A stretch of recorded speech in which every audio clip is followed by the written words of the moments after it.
Kino-consider as one of the most budget-friendly plant-based sources of protein na patok sa mga health enthusiasts, ang mani ay isang nutrient-dense snack na punong-puno ng heart, healthy, unsaturated fats, protein, fiber, at antioxidants.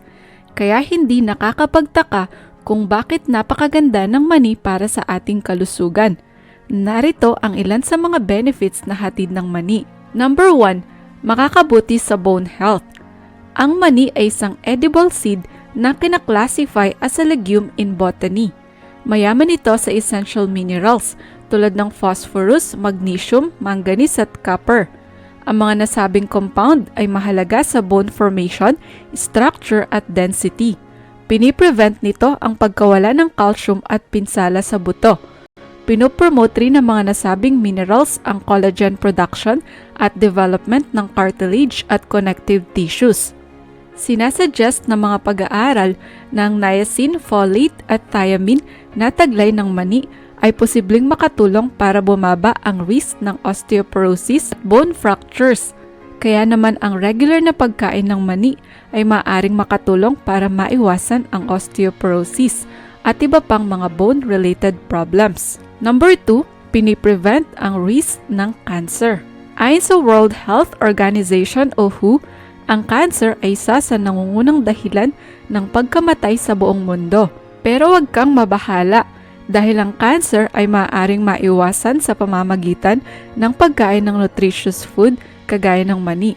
Ito ay siksik sa bioactive plant compounds at antioxidants tulad ng arginine, picoumaric acid, resveratrol, isoflavones, phytic acid at phytosterols na nagpapakita ng anti-cancer effects. May kakayahan ang mga nasabing compounds na pigilan o i-neutralize ang pinsalang sanhi ng free radicals na nagdudulot ng cancer. Dahil siksik ito sa antioxidants, ang regular na pagkain ng mani ay maaaring makatulong upang mapababa ang risk ng ilang uri ng cancer, kagaya ng stomach at prostate cancer. Number 3, pinopromote ang heart health. One of the top benefits ng regular na pag-consume ng mani ay kaya nitong i-promote ang iyong cardiovascular o heart health. Batay sa mga pag-aaral, ang mani ay siksik sa bioactive compounds, plant proteins, arginine, fiber, magnesium, niacin, resveratrol at potassium. Ang mga nasabing compounds ay posibleng makatulong para bumaba ang blood pressure at risk ng heart disease at stroke. Kaya nitong pababain ang total cholesterol level at pagandahin ang sirkulasyon ng dugo sa puso. Ang mani ay mayaman din sa monounsaturated and polyunsaturated fats, mga healthy fats na nagpapababa ng bad cholesterol at nagpo-promote ng pagtaas ng good cholesterol. So kung gusto mong mapanatiling healthy ang iyong puso, subukan mong isama ang mani sa iyong daily diet. Number 4, pinapababa ang risk ng diabetes. Kino-consider bilang low glycemic food, ang mani ay swak na isama sa diet ng mga taong at risk o mayroon ng diabetes. Ang mani ay mayroong 13 to 14 na glycemic index rating. Ibig sabihin, hindi ito magdudulot ng biglaang pagtaas ng blood sugar levels. Sinasuggest ng mga pag-aaral na ang pagkain ng mani ay maaaring makatulong upang mapababa ang risk ng type 2 diabetes sa mga babaeng at risk na magkaroon ng nasabing sakit. Nagtataglay din ang mani ng high protein, fiber at vitamins na makakatulong para bumaba ang blood glucose levels. Pinopromote naman ng unsaturated fatty acids na taglay ng mani ang increased insulin sensitivity at pinipigilan ng flavonoids ang glucose production sa liver.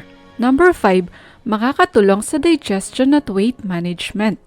Sino ang mag-aakala na ang mani ay makakatulong sa digestion at pagkontrol ng timbang? Sa kabila ng maliit nitong sukat, ang mani ay maaari palang makatulong sa mga nagbabawas ng timbang. In fact, ang 100 grams na mani ay nagtataglay ng mahigit 560 calories at 26 grams ng protein na nagpo-promote ng feeling of fullness o pagkabusog. Bukod sa taglay nitong high protein, ang mani ay mayroong insoluble dietary fiber na nalilink sa mas mababang risk ng weight gain. Ang monounsaturated fats na makukuha sa mani ay posibleng mag-trigger ng mas mabilis na pagtunaw ng calories. That's why ang mani ay magandang isama sa diet ng mga taong gustong mapanatili o magbawas ng kanilang timbang. Number 6, pang-boost ng cognitive function. Another benefit ng regular na pagkain ng mani ay maaari itong makatulong upang ma-boost ang iyong cognitive function. Ayon sa mga pag-aaral, ang mga matatandang kumakain ng 1/3 ounce o 37 grams ng mani araw-araw ay mas mataas ang mental function score kumpara sa mga hindi kumakain nito. Ang mani ay kinukonsider bilang isang excellent brain food na mayaman sa mga nutrients na makakabuti sa memory, cognitive function at stress response. Napatunayan sa pag-aaral na nagtataglay ang mani ng mga compounds na may neuroprotective properties tulad ng resveratrol, vitamin E at B vitamin na niacin. Ang mga nasabing compounds ay posible ring makatulong upang maiwasan ang Alzheimer's disease at age-related cognitive decline. Number 7, makakatulong sa mga buntis at fetus. Dahil sa taglay nitong essential vitamins at minerals, ang regular na pag-consume ng mani ay maaaring makatulong sa mga buntis. Mayaman ito sa protein, folate at healthy fats na sumusuporta sa growth ng fetus, lalo na sa development ng spinal cord at brain. Ang mani ay nagtataglay din ng biotin, calcium, iron at magnesium na makakatulong sa fetal development. Samantala, ang fiber na taglay ng mani ay posibleng makatulong laban sa pregnancy-related constipation. Madalas ding makaranas sa mga buntis ng mood swings dahil sa anxiety, exhaustion at pagbabago sa kanilang hormones at physical body. Buti na lang, ang mani ay nagtataglay ng tryptophan na maaaring makatulong sa mood regulation. Number 8, panlaban sa inflammation. Ang inflammation o pamamaga ay natural na response ng katawan laban sa injury, infection o irritation para maalis ang nakakapinsalang stimuli at matrigger ang healing process. Ito ay nagdudulot ng redness, heat, swelling, pain at loss of function. Although isa itong natural immune response, ang inflammation ay maaaring maging acute o chronic na nalilink sa long-term disease kagaya ng arthritis. Fortunately, ang mani ay siksik sa antioxidants, fiber, at unsaturated fatty acids na maaaring makatulong para ma-regulate ang inflammation. Ito rin ay nagtataglay ng iba pang bioactive compounds kagaya ng arginine, copper, magnesium, phytosterols, polyphenols, selenium at tocopherol na makakatulong para bumaba ang inflammatory markers. Therefore, ang regular na pagkain ng mani ay maaaring makatulong sa mga taong may inflammatory-related conditions. Number 9, piniprevent ang gallstones.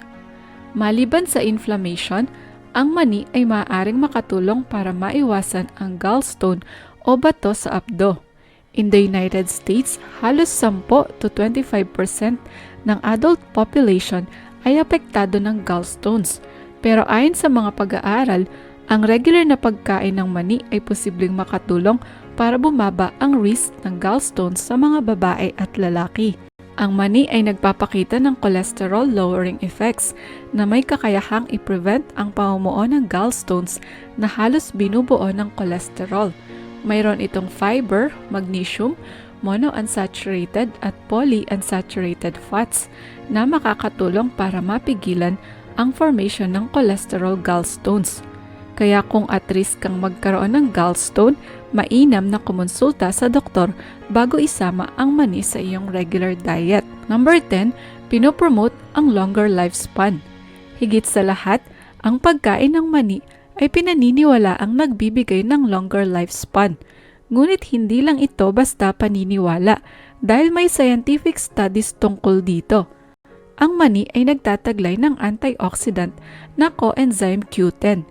Minumultiply ito ng iyong cells para mapanatiling healthy ang iyong kalusugan, pati na rin ang 20 amino acids na taglay ng mani. Naniniwala ang mga eksperto na may kakayahan ang mga nasabing compounds na makatulong upang maiwasan ang iba't ibang uri ng sakit at pinopromote nito ang longevity o mas mahabang buhay. So kung gusto mong humaba ang iyong buhay, subukan mong kumain ng mani araw-araw. Pero kahit na gaano pa ito ka-healthy at nutritious, ang mani ay posibleng magdulot ng side effects sa ilang tao, lalo na kung napasobra ang pagkain nito. Ang mani ay isa sa mga pinaka-common food allergens at tinatansya na halos 1% ng American population ay allergic sa pagkain ito. Ang protein ng mani ay maaring magdulot ng mild symptoms tulad ng makakating pantal, pagduduwal at pamamaga ng mukha. In worst cases, ang mani ay posibleng magdulot ng anaphylaxis, isang nakamamatay na allergic reaction. Ang mga symptoms nito ay vomiting, chest pain, seizures, trouble breathing, extreme dizziness o drowsiness at pamamaga ng dila, mukha o labi. Kung makaranas ka ng allergic reaction habang o pagkatapos mong kumain ng mani, humingi ng agarang tulong medikal upang ito ay maagapan. Minsan, nakokontaminate rin ang mani ng harmful bacteria at fungus tulad ng Salmonella at Aspergillus flavus. Dahil dito, ang pagkonsum ng kontaminadong mani ay maaaring magdulot ng food o aflatoxin poisoning. Ang mga symptoms nito ay diarrhea, stomach pain, fever, loss of appetite, weight loss at jaundice o paninilaw ng mga mata. Additionally, ang mani ay nagtataglay ng mga anti-nutrients tulad ng phytic acid na nakakasagabal sa nutrient absorption.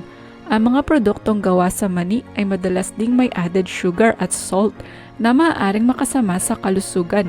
Therefore, ang mani ay dapat i-consume in moderation at nang may pag-iingat. On the other hand, ang mani ay generally safe para sa karamihan. Ang recommended daily intake ng mani ay 30 to 42 grams o 16 to 35 pieces kada araw. Dahil mataas ang fats at calories nito, ang mani ay dapat i-consume in moderation upang mapanatiling normal ang timbang at kalusugan ng iyong puso. Samantala, dapat itong iwasan ng mga taong may peanut allergy, pati na rin ng mga naka-low sodium diet. Ngunit safe nga bang kumain ng mani araw-araw? Ayon sa mga pag-aaral, ang mga taong kumakain ng mani araw-araw ay mas mababa ang risk na magkaroon ng heart disease at diabetes. So yes, ang mani ay safe kainin araw-araw as long as i-consume ito in moderation. Mainam din na i-check ang mani bago ito kainin para maiwasan ang food poisoning. Para malaman kung contaminated ang mani, i-check kung mayroon itong mold o amag, may discoloration, mabahong amoy at mapait o maasim na lasa.